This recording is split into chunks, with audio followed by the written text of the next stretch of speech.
Puji Tuhan anak-anak tadi sudah memuji Tuhan, sudah memuliakan Tuhan. Sekarang waktunya mendengarkan firman Tuhan ya.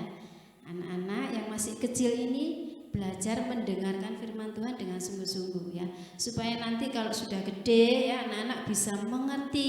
Nanti ditanya, oh iya aku pernah dengar firman ini, oh iya aku pernah dengar ya. Jadi anak-anak mengingat ya, itu kuasa Tuhan yang mengingatkan kalian dalam hatimu ya. Ini pada sore hari ini kita mau dengar firman Tuhan tentang Bapak Ishak ya. Bapak Ishak ini punya 2 orang anak, namanya Esau sama Yakub. Esau ini yang nomor 1, yang nomor 2 itu Yakub. Nah, pada suatu hari Bapak Ishak ini sudah tua itu sudah tidak berdaya ya, sudah tidak seperti waktu muda dulu, tapi sudah tua dan matanya sudah tidak kelihatan. Jadi kerjaannya itu cuma tidur ya, tidur dan berdoa. Nah, biasanya kalau orang sudah tua itu dia hanya apa Nana? Kalau tidak bisa melihat, hanya bisa mendengar dan meraba atau memegang ya. Misalkan ini yang datang siapa? Oh dipegang dulu, oh ini Karen, oh ini siapa lagi Abi. Nah ini cuma diraba ya. Nah ini Bapak Ishak ini punya 2 orang anak ini sangat berbeda ya. Yang satunya berbulu ya, badannya berbulu, dan yang satunya licin ya, yaitu mulus ya, tidak ada bulunya. Nah ini pada suatu hari Bapak Ishak ini dia tuh ngomong sama anaknya yang nomor 1. Siapa tadi namanya yang nomor 1 tadi? Esau ya. Esau ini dia dikasih tahu sama Bapak Ishak ini. Esau, aku kan sudah tua. Aku tidak tahu kapan hari kematianku itu tiba, tidak tahu. Tapi aku ingin memberkatimu. Sekarang kamu pergilah, ya, pergilah kamu berburu, cari binatang. Terus kalau sudah dapat nanti olahan ya, masakan ya, bawa ke sini. Nah, untuk apa? Dipersembahkan ya, dikasih tahu nih, dikasihkan sama Bapak Ishak ini ya. Nah, akhirnya Bapak Ishak ini ngomong sama Esau ini, ada yang ngoping anak-anak ya. Siapa yang tahu? Yaitu Ribka. Ribka ini seorang ibu Ribka, ya istrinya Bapak Ishak ini. Dia mendengar ya, alias apa? Ngoping ya. Siapa di sini yang suka ngoping? Kalau orang dewasa ngomong tidak boleh ngoping, tapi harus pergi ya. Nah, ini setelah Esau dikasih tahu, dia langsung pergi anak-anak. Dia membawa senjata untuk berburu binatang. Nah, setelah itu Ibu Ribka ini ngomong sama anaknya tadi yang nomor 2. Siapa namanya yang nomor 2 tadi? Ayo. Ya, Yakub ya. Yakub ini dikasih tahu sama Bu Ribka ini. Yakub sini. Tadi itu ayahmu itu bilang sama ini loh, sama kakakmu. Mau diberkati. Dia disuruh cari seekor binatang, terus dimasak, diolah, dikasihkan ini ya bapaknya ini. Sekarang mumpung dia belum datang, coba kamu ambil binatang ya. Ambil binatang, nanti disembelih, dimasak, terus dipersembahkan. Sudah. Terus Yakubnya bilang gini, "Duh, aku kan bukan Esau, Bu. Aku kan nanti enggak bisa. Kan Esau kan badannya berbulu. Gampang, nanti gampang. Pokoknya nanti kamu nurut aja. Nanti kamu dapat berkat ya. Nanti kamu diberkati duluan. Nanti kamu kalau enggak cepat-cepat kedahuluan Esau," katanya gitu ya. Nah, akhirnya Yakub ini dia pergi. Dibilangi Ibu Ribka tadi, dia suruh ambil binatang. Sudah ambil binatang ya. Pergi yo. Nanti tak masake ya. Sembelihan tak masakno. Nah, nanti kasihno bapakmu itu ya. Nah, akhirnya yang Esau tadi ini belum datang. Dia masih berburu ya. Ngerti ya berburu ya anak-anak ya. Berburu itu mencari binatang. Bukan mencari ikan di pasar, bukan ya, tapi dia berburu mencari binatang di hutan. Di hutan itu sangat berbahaya, tetapi ya Esau dia berangkat, begitu dikasih tahu dia tuh berangkat ya. Pada waktu Esau belum datang, ini Yakubnya sudah duluan, dia dapat binatang ya. Nah, pada waktu mendapatkan binatang itu langsung disembelih, diolah, dimasak menjadi makanan yang istimewa ya, yang lezat ya, sehingga dia datang kepada bapaknya Ishak tadi ya, dia datang membawa makanan itu, tapi tidak lupa juga dia memakai apa? Memakai bulu di lehernya ini ya, supaya nanti kalau dipegang oleh bapak Ishak dia berbulu seperti Esau ya. Pada waktu dia mendapatkan binatang itu, sudah berhasil memasaknya dan mau dihidangkan, masuklah dia ke dalam kamarnya bapak Ishak. Pak, ini aku datang membawa makanan ya. Terus akhirnya bapaknya bilang, siapa kamu?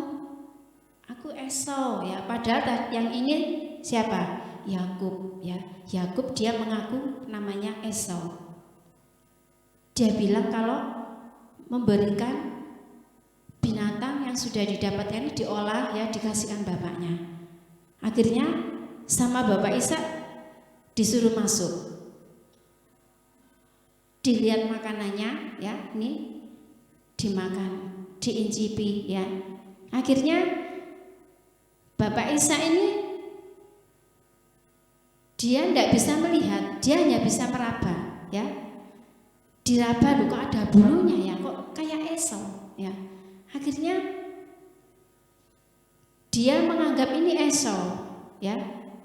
Tapi sepertinya mungkin tahu dari suara ya, itu suaranya Yakub. Tapi bapak Ishak ini dia percaya karena ada bulunya di lehernya. Nah akhirnya bapak Ishak ini dia langsung, ya sudah sini kamu tak berkati. Nah didoakan diberkati. Nah sekarang yang mendapat berkat siapa? Yakub. Ya, Yakub mendapatkan berkat dengan cara apa? Dengan cara yang curang, yaitu berbohong ya sama bapaknya. Nah, akhirnya pada waktu ini Esau selesai diberkati. Nah, tidak lama kemudian datanglah itu Esau.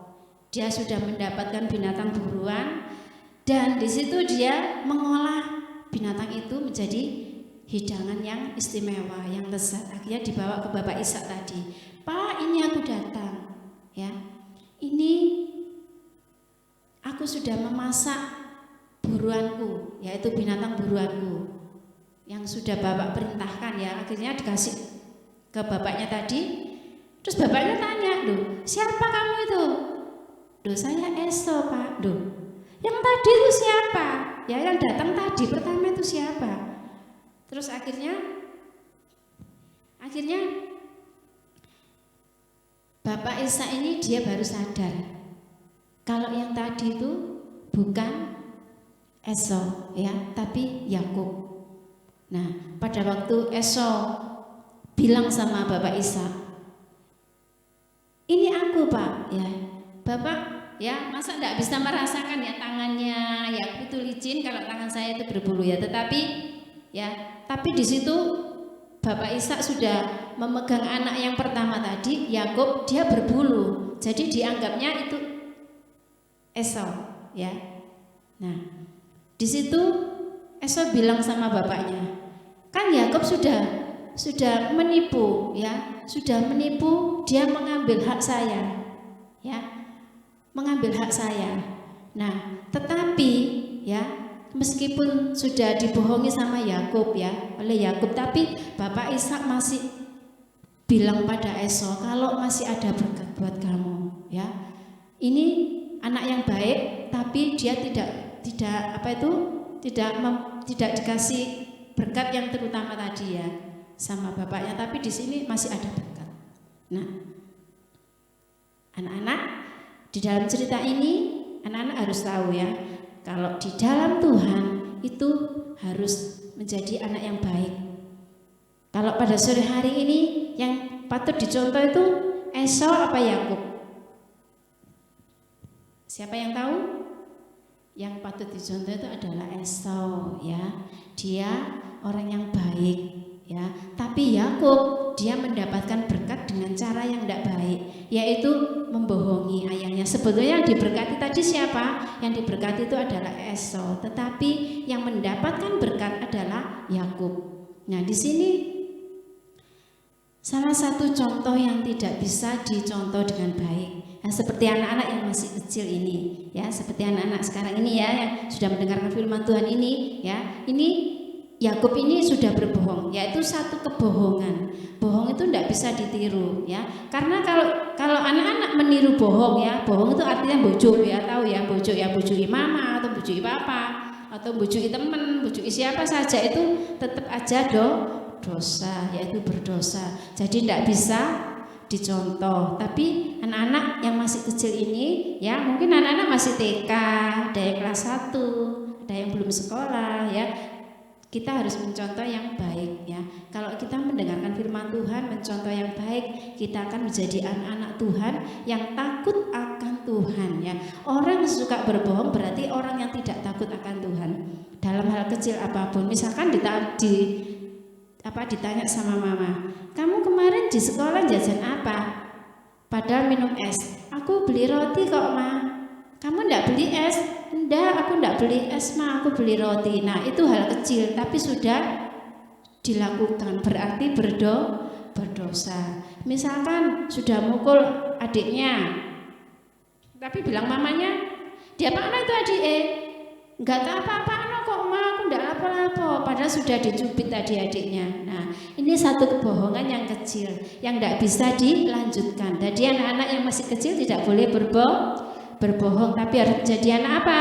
Anak yang baik, anak yang takut akan Tuhan. Kalau mau bojo, ingat sama Tuhan, ya. Misalkan mau bojo temannya, oh iya ya, Tuhan, aku tidak mau bohong, ya. Aku pengen punya hati yang takut akan Tuhan. Nah, gitu ya. Kita mau belajar mempunyai hati yang takut akan Tuhan. Dalam hal apapun juga, kita harus punya hati yang takut akan Tuhan. Karena orang yang takut akan Tuhan itu yang disayang oleh Tuhan. Ya, anak-anak harus belajar pada sore hari ini, belajar takut akan Tuhan. Ya, jangan takut sama mama, takut ketakutan, tidak berani apa, bukan itu ya. Tapi kalau bohong, anak-anak tidak boleh. Ya, harus takut Tuhan. Aku tidak mau bohong, tapi aku mau menjadi anak yang baik, menjadi anak yang cinta Tuhan, menjadi anak yang mengasihi Tuhan. Nah, anak yang mengasihi Tuhan tidak akan melakukan hal yang buruk, ya, tapi hal yang baik yang harus dilakukan, ya. Puji Tuhan, pada sore hari ini firman Tuhan boleh memberkati adik-adik semuanya, menjadi berkat. Dan kapan kita bisa bertemu langsung, ya, anak-anak juga berdoa, ya, jangan cuma mainan game aja di rumah, tapi juga berdoa untuk guru sekolah minggu. Tuhan, Kau berkati supaya ada kesempatan bertemu lagi, ya. Puji Tuhan, dan saya percaya Tuhan memberkati anak-anak pada sore hari ini. Kita mau berdoa mengucap syukur kepada Tuhan. Tuhan Yesus, terima kasih buat firman-Mu yang sudah kami dengar, dan kami percaya Tuhan, firman Tuhan boleh memberkati hati kami, dan hati kami boleh, Tuhan, dari hari ke hari boleh berubah menjadi baik dan menjadi anak-anak yang takut akan Tuhan dan cinta kepada Tuhan. Terima kasih Tuhan, terima kasih. Kami percaya Tuhan, Engkau memberkati orang-orang di sekeliling kami dan jadikan kami berkat-Mu. Terima kasih Tuhan. Hanya di dalam nama Tuhan Yesus kami berdoa dan mengucap syukur. Haleluya.